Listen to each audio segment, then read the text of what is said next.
Seijiro Takeshita is a professor of management and information at Japan's University of Shizuoka, and he joins us now for some analysis on the Brexit vote affecting the economy.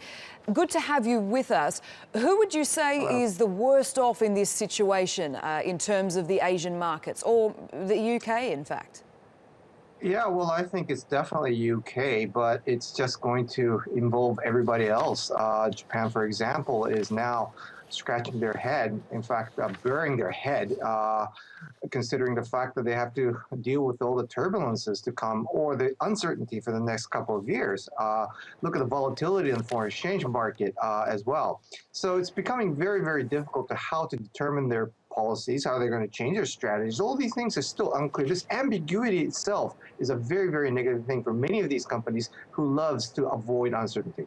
Yeah, well, that brings me to my next question, Mr. Takeshita. Do you think that it is the result of a Brexit, the Brexit vote that is bringing all of this uncertainty, or just the uncertainty itself?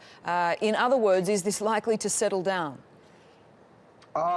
Unfortunately not. What I think people are waiting for is the continuous reaction to this. In other words, this is going to be a domino effect.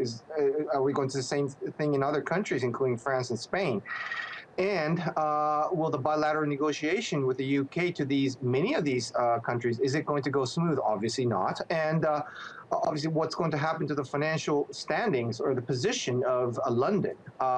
Is that going to be transferred to Frankfurt or Paris? We have all these mounting problems, which really creates a negative domino effect. And this is what most of the multinationals and international companies in Asia is looking at. It will be a direct hit on them, for example, if, for example, tariff will be imposed. Now, this is the biggest threat for many of these companies, and there are just too many homeworks to be done. Seijiro Takeshita, thank you so much for joining us.